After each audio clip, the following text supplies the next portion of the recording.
you're looking to dive into topics on how to live a happier, healthier, more fit, and long lifespan, then you've come to the right podcast.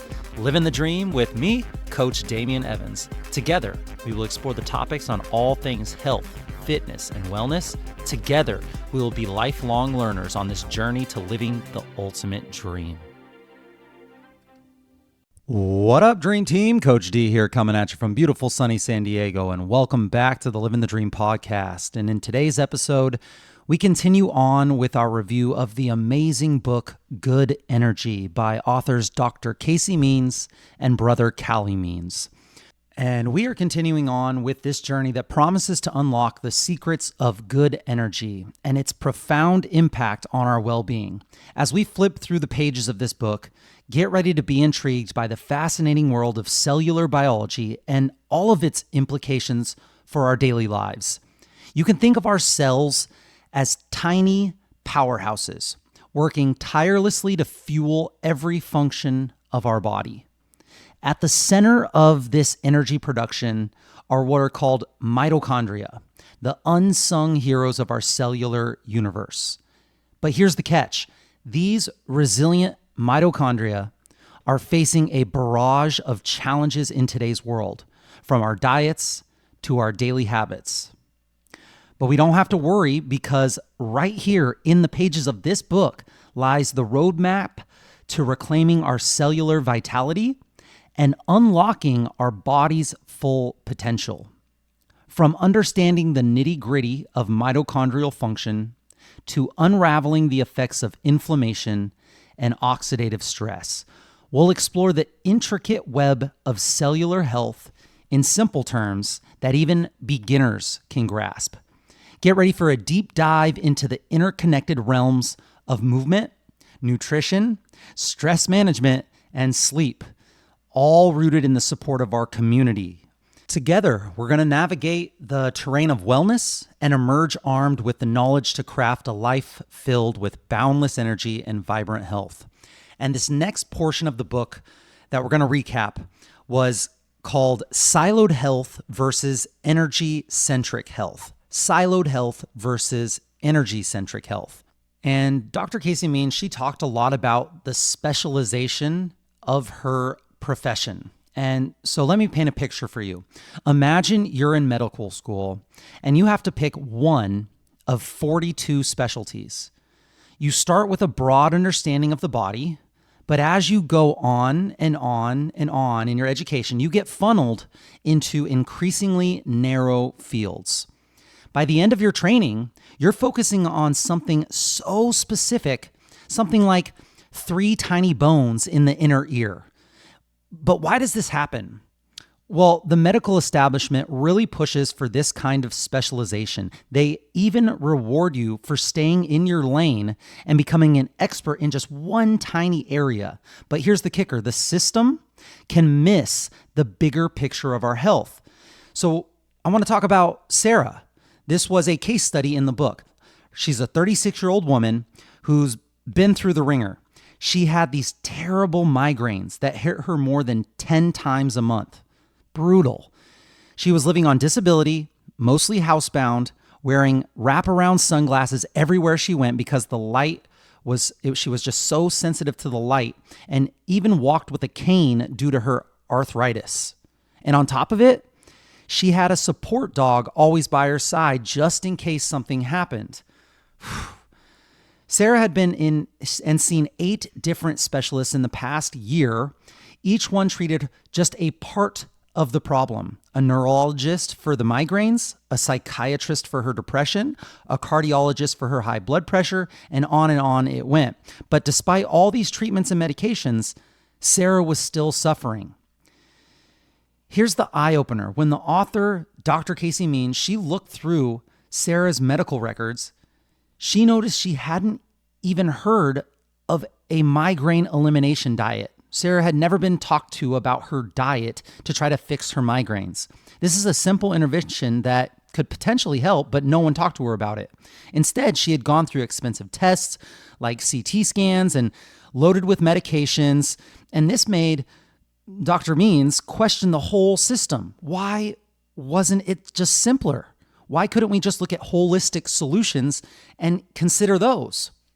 Dr. Means was really uncomfortable about just prescribing her another medication without addressing the root cause of Sarah's conditions.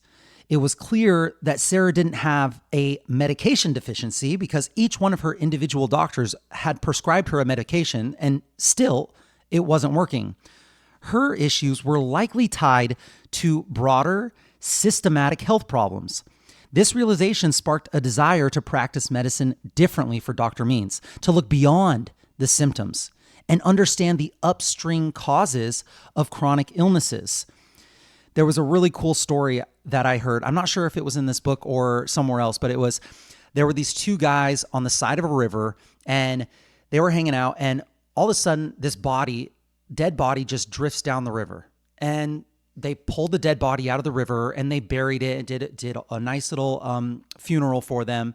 And then the next day, two bodies flowed down the river and they did the same thing. And the next day, more and more bodies. And they couldn't figure out what was going on. And they were just digging these graves and doing these funerals and just calling it at that. But they soon were like, we cannot keep up with this. Let's go upriver and let's look and see what's happening. And what happened was there was this big cliff that people were falling off of and dying and then getting swept down the river. So what they did was they built a fence on the cliff and prevented people from falling. So that's kind of like what I'm thinking of here is like, why are we hitting all of these symptoms and trying to fix this symptom whack-a-mole style when we can go upstream and look for the causes, the root cause of what's happening? And here's where we bring it all together. Modern medicine often treats symptoms in isolation, siloed health, which means we miss out on understanding how interconnected our bodies really are. Everything is connected. A more holistic approach would consider diet, lifestyle, and overall energy as foundational to our health, more holistic. When we look at energy-centric health, instead of focusing just on diseases, what if we shifted our focus to overall energy and vitality and tried to figure out how to best fit into those categories, how to live a life full of energy and vitality? This is what we mean by energy-centric health. It's about looking at the whole picture and understanding how everything is connected. So what can we do today to start living in this way? Think about your health holistically. Look at your diet. Manage your stress. Get balanced when it comes to if you're always going balls to the wall, 10 out of 10, go all your life. You need to find balance. If you're always getting stressful situations at work, then you need to figure out a way to balance that out with meditation and breath work and time alone and time in nature. Getting enough sleep, moving your body, of course, getting your movement in. Simple lifestyle changes that can have a profound impact on your overall well-being. This chapter is a call to rethink how we approach our health by focusing on energy and vitality, and we can move towards this in a more integrated and effective model when it comes to our healthcare, but it's going to take time. So we're peeling back the layers to understand what really causes disease here. And guess what? A lot of it boils down to one key issue: chronic inflammation. And inflammation is that word that's been thrown out there, and a lot of people use it and don't really understand the full meaning behind what they're saying with it. It's kind of become this buzzword.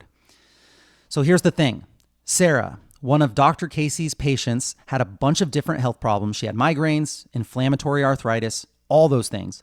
Now, these seemed like separate issues, but were they really?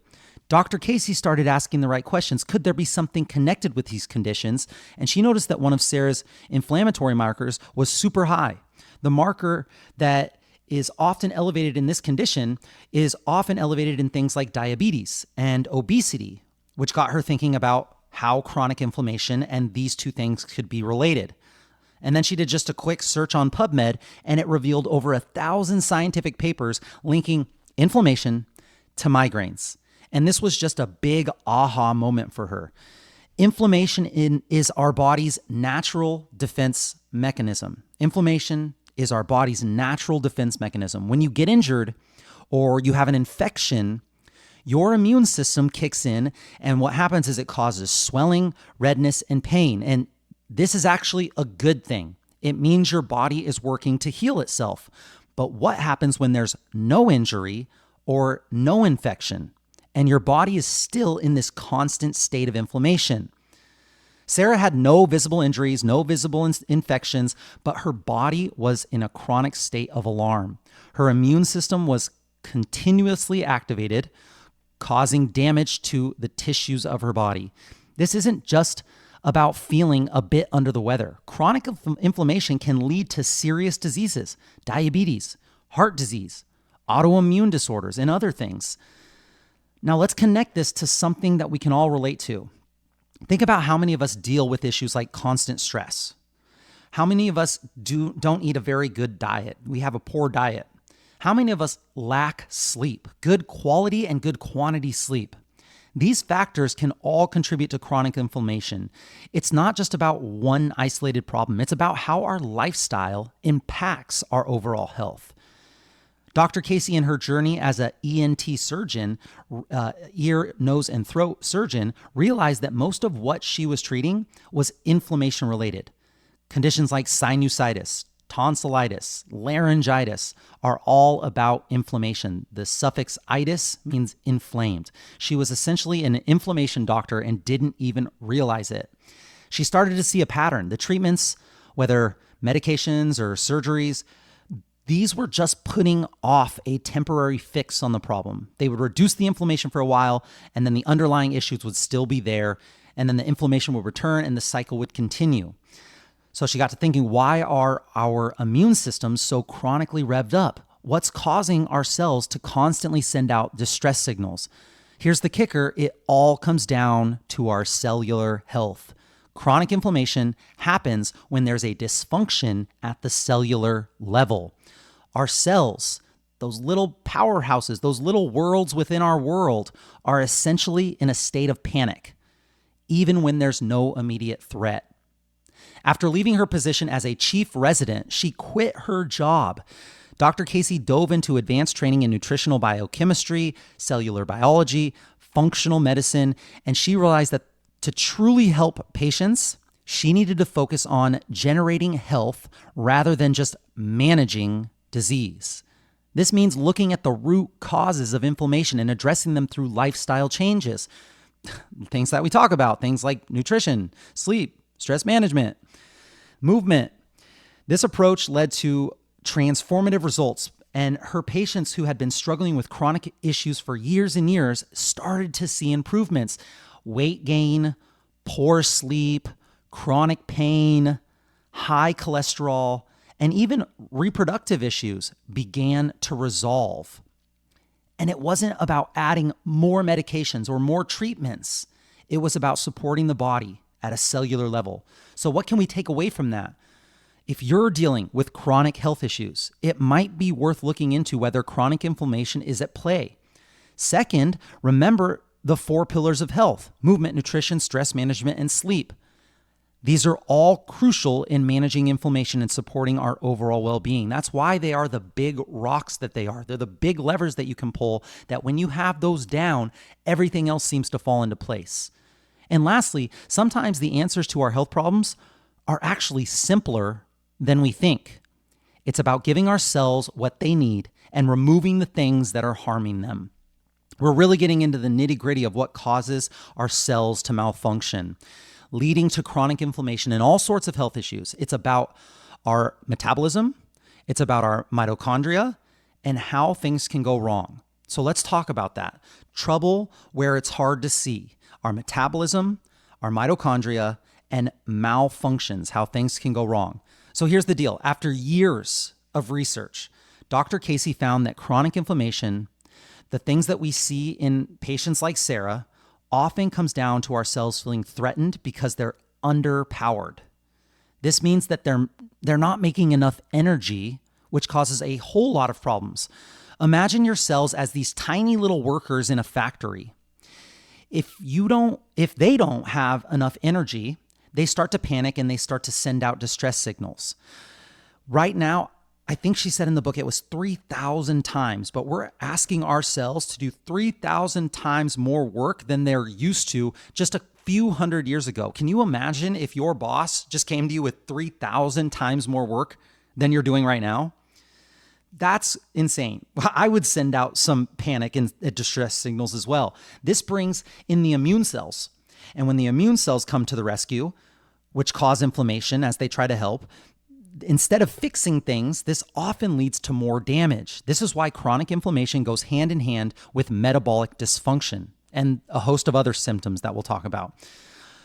When we talk about those powerhouses of the cell, the mitochondria, you might remember from high school biology that the mitochondria are responsible for producing energy. They convert the food that we eat into cellular energy. That's how we live. We couldn't live without our mitochondria. Different cells in our body have varying amounts of mitochondria depending on their energy needs. Some are more dense than others. There's adipose tissue, white adipose tissue, which is our fat, which has very little mitochondria. And we actually have a thing called brown adipose tissue, BAT fat. Brown adipose tissue is brown, the color brown, because it's so dense with mitochondria. And brown adipose tissue actually burns energy, uses energy, whereas fat is a very low energy using tissue. When everything is working well, fatty acids from our dietary fat, so the fat that we eat in food, dietary fat, becomes fatty acids, and glucose from the carbs that we eat are broken down and used by the mitochondria to produce energy. So the carbs that you eat, the fats that you eat, these get broken down into fatty acids and blood sugar or glucose by the mitochondria, and this produces energy. This energy is stored in a molecule called ATP, adenosine triphosphate. This is crucial for all of the bodily functions that we have. Without ATP, our bodies would literally fall apart. Here's a mind-blowing fact. Even though ATP is microscopic, the average human produces about 88 pounds of ATP every day. 88 pounds of ATP every day, but we're constantly using it, right? That's a lot of energy production happening all the time to keep our cells going. Our cells are like little cities, constantly bustling with activity. Now, there are 7 main activities that cells need ATP for. 7 main activities that our cells need that energy ATP for. The first thing is to make proteins. Cells make and create and do what's called synthesize around 70,000 different types of proteins. 70,000 different types of proteins that are essential for building and operating our bodies.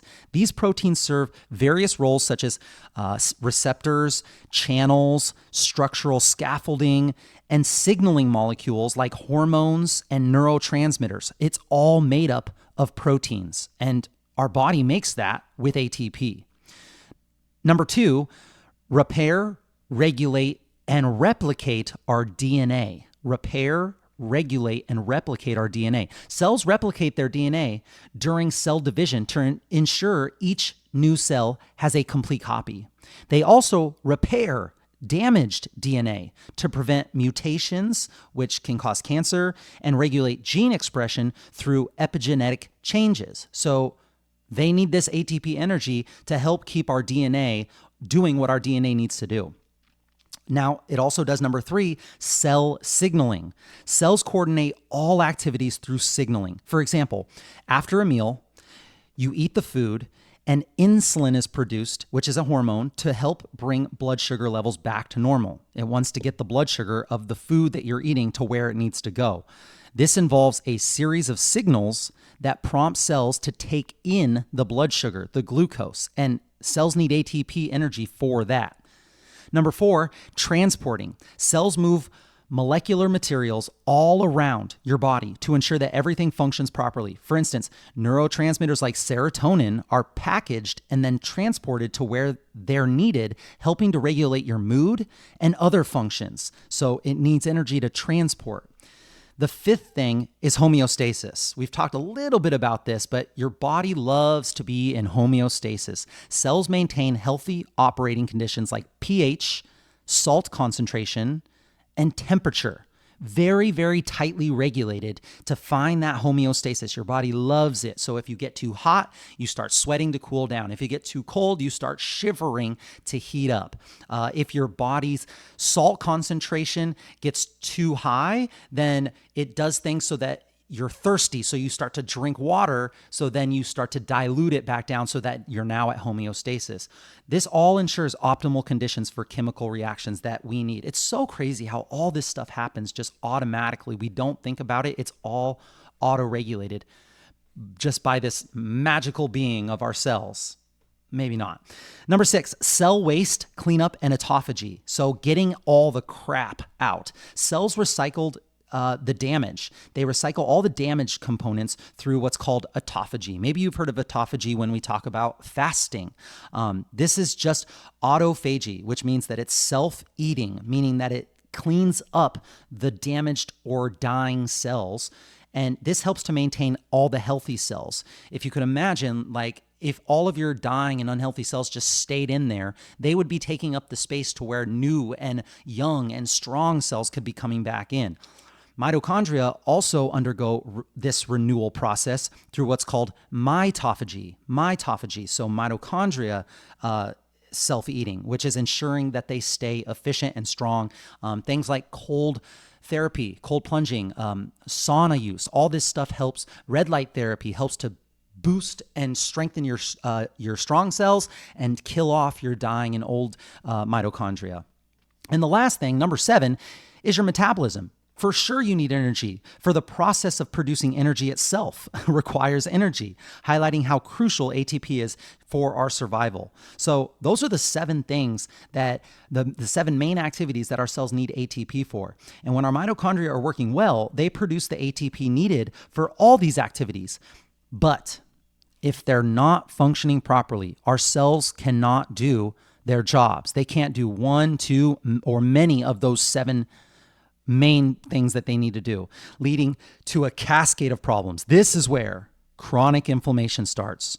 This is causing widespread symptoms and then contributing to chronic diseases. Understanding this can help us take action in our own lives by focusing on diet, by managing the stress, by getting enough sleep, and by moving our bodies and staying active. We can support our mitochondria and keep our cells functioning optimally by doing these 4 things. This is essential for reducing inflammation and maintaining good health. Now we're going to talk about how our modern environment impacts our mitochondria and what that means for our overall health. When our cells have the right resources, the mitochondria, the powerhouses of our cells, they produce enough energy to keep everything running smoothly. It's not a problem. This energy trickles up to our organs, which are essentially just a group of cells that are working together for one cause. Healthy, energized cells mean healthy, functioning organs. And when the mitochondria don't have the right conditions or they're bombarded with the wrong materials, they can't produce enough ATP. This leads to cells sending out distress signals, prompting an immune response. But here's the catch. The immune system is great at dealing with infections or injuries. It's so good at it. That's what it's meant to do. But it's not equipped to handle issues caused by chronic environmental stressors. It's never had to do that before. It's not evolved with these type of things. And right now we are just the evolution of our technology and our environments are just way outpacing our biological evolution. These stressors, things like poor diet, lack of sleep, exposure to environmental toxins are all around us in modern life and are vastly different from what our bodies evolved to handle. Let's break down how our modern lifestyle impacts our mitochondria. Number 1, chronic overnutrition, chronic overeating. We consume way more calories and way more macronutrients than our bodies need. About 20% more calories and about up to 3,000% more fructose compared to just 100 years ago. 20% more calories, but up to 3,000% more fructose, which is things in like high fructose corn syrup, anything like sodas or liquid calories that just are a sugar bomb to your body. Our cells get overwhelmed. And when our cells get overwhelmed, they create these damaging byproducts and cause oxidative stress in the body. This is an excess consumption that is driven by the prevalence of ultra-processed foods in our diet, which impair our natural satiety mechanisms, our fullness mechanisms, and trigger hunger and cravings so that it's just a upward spiral of overconsumption. So overconsumption is number one. Number two is nutrient deficiencies. Despite us eating more and more, many of us are actually deficient in essential micronutrients like vitamins and minerals that are critical for our mitochondrial function. So we're eating more, but we're not eating the good stuff, which means that we are then getting deficient in our micronutrients. Our modern diet is high in refined crops like wheat, soy, and corn, which if you look at a graph of how much food we eat and how much consists of wheat, soy, and corn, it's ridiculous.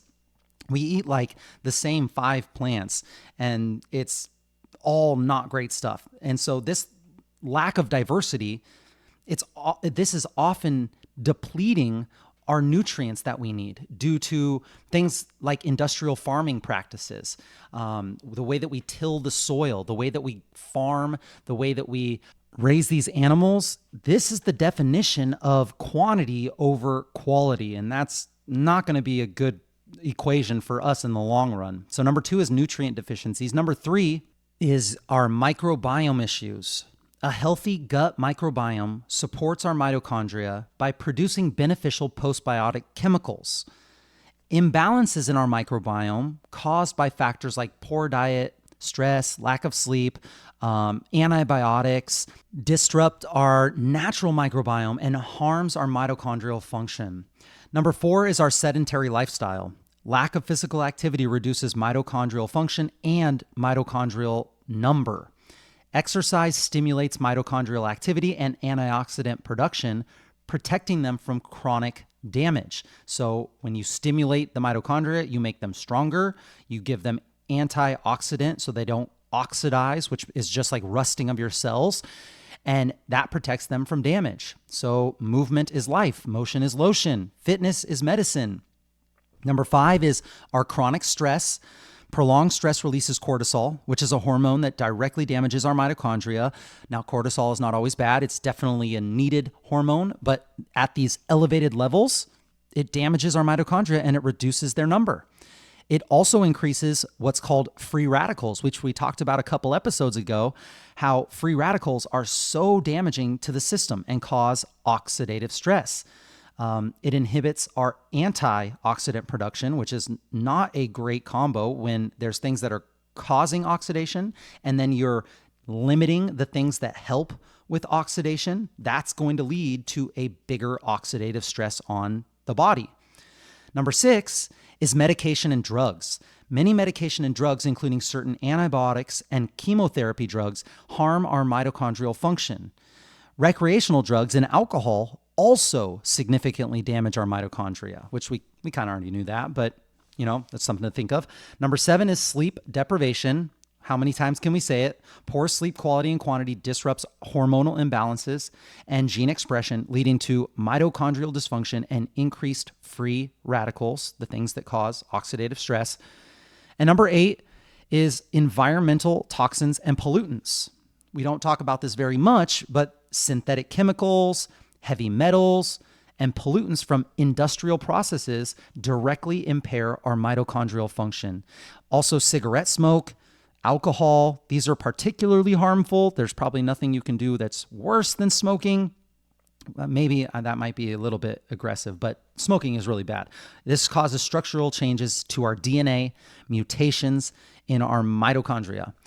Number 9 are artificial light and circadian disruption. So this constant exposure to artificial blue light and the lack of natural sunlight, that combo, this is going to disrupt our circadian rhythms, affecting in a ton of different metabolic pathways that are tied to mitochondrial function. Number 10 is thermoneutrality. Thermoneutrality, what that means is our modern life often keeps us at a stable indoor temperature of a nice, cool 69 to 72 degrees. But experiencing temperature fluctuations like cold exposure can actually boost mitochondrial activity and ATP production. Heat exposure activates what's called heat shock proteins, which protect and improve mitochondrial function. So when we are constantly at this comfortable temperature, we are not able to thermoregulate. We are living in thermoneutrality. Our mitochondria are incredibly sensitive to all 10 of these environmental factors. And when they're not functioning properly, it affects our entire body.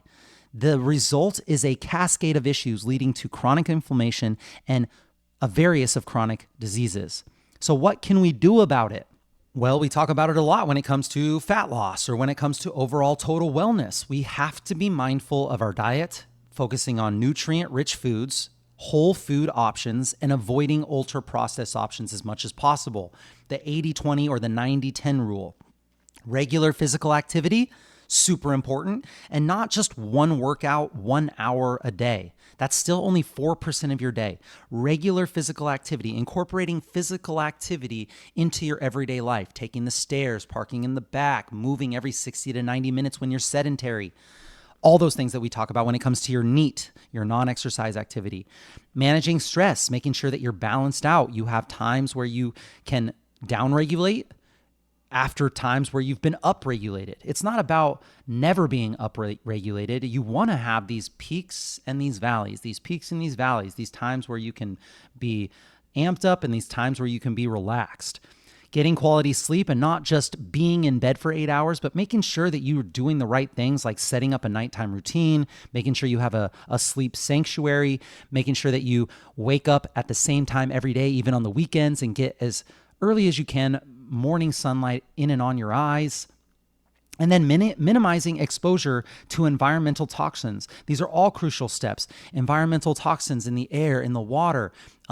Mold is a big thing right now. If you have some sort of health issue that you just cannot figure out, it might come from a mold issue in your house, in your car, in your place of work.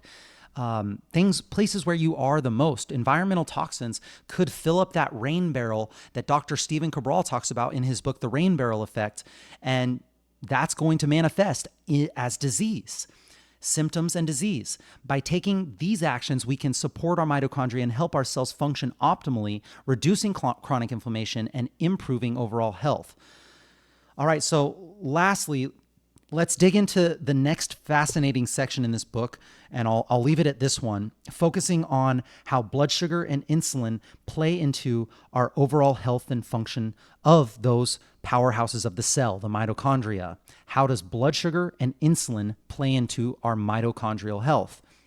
When our mitochondria are damaged by various factors, they just can't do their job of converting our food energy into cellular energy. They can't do it effectively.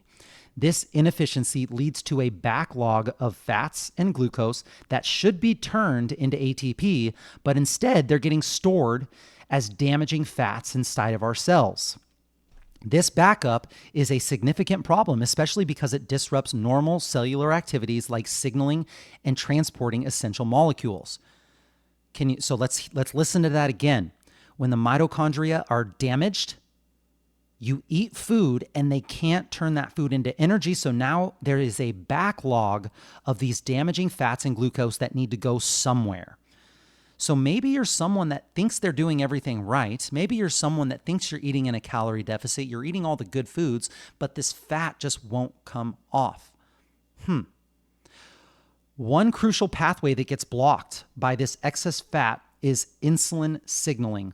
Normally, after a carbohydrate-rich meal, our blood sugar levels rise, and then the pancreas, our organ, the pancreas, releases insulin. This hormone signals cells to bring in the glucose, to bring glucose channels to the surface of the cell, which allows glucose to enter the cell to be used for energy. However, when the cells are filled with fat, this signaling process is impaired, leading to a condition known as insulin resistance. The insulin is knocking on the door of the cell. The cells are like, hey, we are filled. We don't want none of this. We are going to ignore you. So now the body releases more and more insulin to try to do more and more of getting this stuff where it needs to go. And this is just a process that builds over years and years and decades.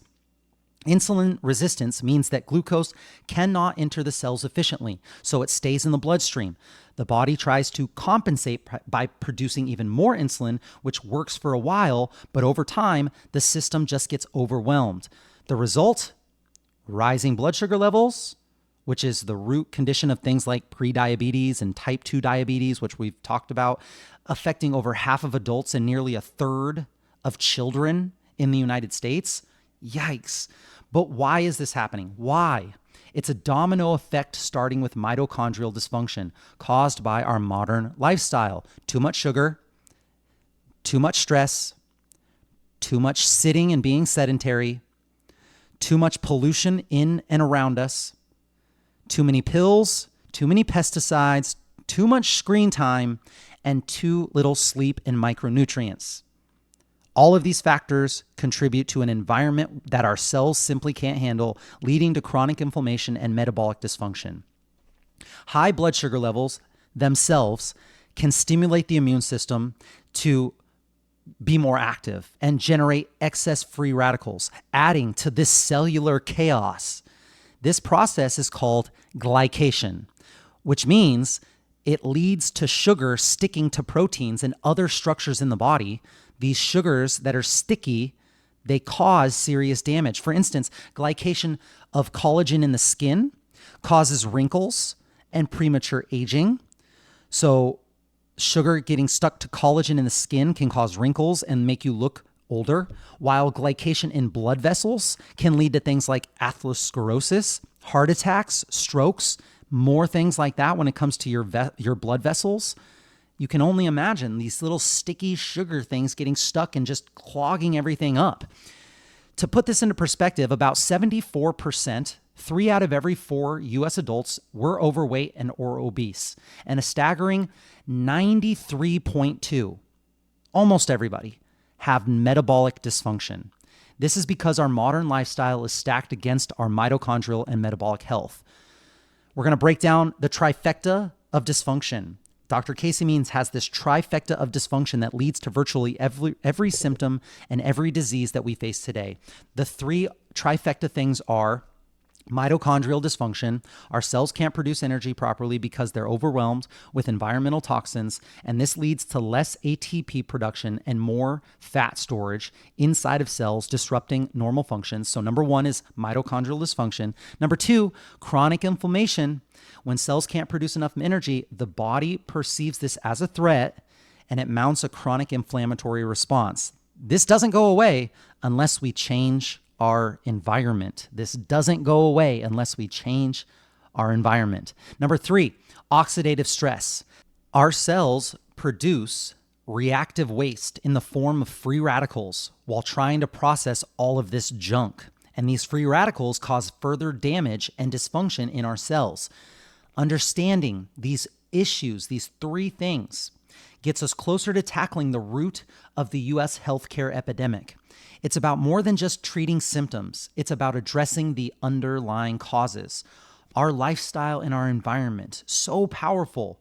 By doing this, we can help ourselves and our loved ones achieve better health and vitality.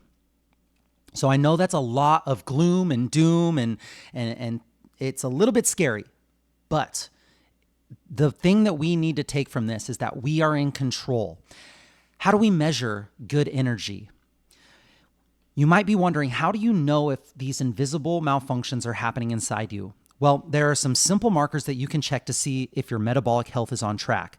These markers are usually tested during your annual checkup. These things are blood sugar, triglycerides, HDL cholesterol, blood pressure, and waist circumference. Okay, so we'll talk about these measurements and these blood markers, and then you'll be able to know once you get tested what yours look like and if you're in the right range. And then if you are in the dangerous range or if you're not where you want to be, we're going to talk about in the next couple of episodes how you can fix that and how you can get better. So when these markers, they fall within the optimal range and you're not on medication for them, you can guess or you can infer that your cellular energy production is doing okay. You'll typically feel vibrant, healthy, and pain-free when they're in the optimal ranges and you're not on medication. These are signs that your body has good energy, the foundation of good health. But when these markers fall outside of the optimal range, it's a different story. These markers can indicate metabolic syndrome, a condition where the cells struggle to perform their functions due to the problems in energy production. Metabolic syndrome is defined as having 3 or more of the following traits. And this is where you're going to want to write these down somewhere, and then you can get your blood work done. Or if you already have your blood work done, you can go and you can kind of check and see if they line up with where you're supposed to be. So metabolic syndrome is defined as having 3 or more of the following traits. Fasting glucose of 100 milligrams per deciliter or higher. So when you test your blood glucose, if that number says 100 or more, when you're fasted in the morning, that's not a good sign. You want to be under 100. You actually want to be around like 80 if you want to be a little bit more on the good side. Some of the experts say 70. The next one is a waistline of more than 35 inches for women and 40 inches for men. So if you measure around the widest part of your waist, and if it's higher than 35 inches for women and 40 inches for men, that's not a good thing. HDL cholesterol, less than 40 milligrams per deciliter for men and 50 milligrams per deciliter for women. So if you have HDL cholesterol more than 40, good for men, more than 50 for women, good, but less than, not good. Triglycerides, if you measure your triglycerides of 150 milligrams per deciliter or higher, not good. Lower than 150, okay. And there are optimal ranges for this, but you don't want to be over 150 triglycerides. And then the last one is blood pressure. If your blood pressure is 130 over 85 or higher, 130 over 85 or higher, not great. They always talk about that 120 over 80 is where you're kind of looking to sit. These markers are critical because they signal that bad energy processes are happening inside of our cells, which needs to be addressed to prevent or reverse many health issues. Understanding and improving these markers can dramatically lower your risk of several serious conditions, and you can get ahead of the problem. People with good energy have a much lower risk of heart disease and many forms of cancer, stroke, Alzheimer's disease, type 2 diabetes, and liver disease also have a much lower risk in those things. They are also more likely to recover from illnesses like pneumonia and COVID-19 when you're in these optimal ranges for this blood work. And if you're out, you're more likely to not have good outcomes of things like pneumonia and COVID-19. And let's talk about why good energy is so important. If you haven't got it yet, why is good energy so important? Poor energy metabolism, often indicated by elevated glucose levels, is a major risk factor for a wide range of health issues. It can lead to a shorter life, numerous brain and body symptoms, and significantly higher healthcare costs. Even if you're dealing with more just minor symptoms like, oh, no, it's fine. I just have fatigue. I'm dealing with infertility. I just have a little brain fog. Understanding how your body processes energy can help you address these issues. By treating food as information and food as medicine for your body and adopting simple behaviors that support your cellular health, you can feel limitless, positive, sharp, powerful, independent. But ignoring these minor conditions can lead to more serious problems over time. It's tragic that conditions like type 2 diabetes, heart disease, obesity, these are often treated as separate issues. They're actually all warning signs of bad energy. And these can be improved or even reversed with the same strategies. Shifting from a fragmented approach to health, a siloed approach to health, to a more holistic, energy-centric view of health, of focusing on cellular health, this is the game changer. It might feel overwhelming at first. I get it. It's a lot. But this perspective gives you a powerful tool, a key that can unlock better health and functioning even in challenging circumstances. This understanding can help prevent chronic diseases and symptoms that have become way too common today. It's not normal for such a large percentage of our population to be overweight or obese, for millions of people to have autoimmune diseases, for many young adults to have fatty liver disease. And it's definitely not normal for so many people to just feel so darn tired all the time. Understanding that even younger adults who aren't visibly sick or visibly overweight might not be optimally healthy is just crucial. Most Americans in their 20s, in their 30s and 40s have underlying health issues that can be addressed by improving their cellular energy. This knowledge is a superpower in a world where our health is constantly under threat from modern lifestyle factors. By focusing on cellular health and understanding the metabolic spectrum of disease, we can take control of our health and live more vibrantly, more fulfilling lives. So I know that was kind of a lot and definitely a little more doom and gloom, but this book started off that way, and then it gets really into the good stuff on how we can really understand what's going on and how we can make the change. So we're just scratching the surface of good energy, and today we dived into the intricacies of cellular health. It got a little sciencey there, understanding how chronic inflammation and mitochondrial dysfunction and poor metabolic health are all interconnected and how they contribute to many of the health issues that we're facing today. We learned about the critical markers to track for our metabolic health, what's optimal and what's in the bad energy range, and how our modern lifestyle is stacked against our mitochondria and our overall well-being. But here's the empowering part. By making mindful changes to our diet, by making mindful changes to our stress and making sure that we're balanced, by increasing our physical activity and our movement and prioritizing and getting good quality sleep, we can support our cellular health and transform our lives. Remember, you have the power to take control of your health. You can be the CEO of your own health. We don't have to leave it up to anybody else. Small, consistent changes can lead to significant improvements. Just keep chipping away, just like any other lifestyle habit, behavior change that you want to make. Small, consistent changes can lead to significant improvements. We've just begun. And there's so much more to uncovering in this upcoming part of Good Energy that I really want to share with you. So stay tuned. We're going to continue recapping this book.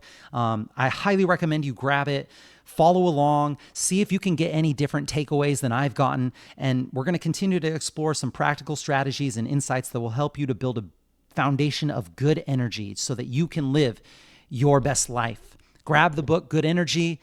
Support Dr. Casey, follow her on social media, and really let's get this word out here because we can make changes from the ground up. We can start with ourselves. We can start with our family. We can start with our loved ones and our friends.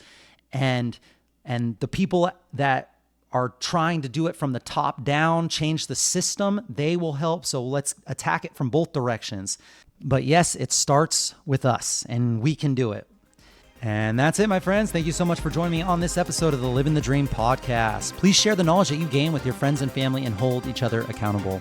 If you enjoyed this content, it does help a ton if you could post on your social media stories a screenshot of this episode and include one takeaway that you learned, and make sure that you tag me to share your journey. Tag me at livingthedream_podcast or at coachdamian_SD, and let us know how this episode benefited you.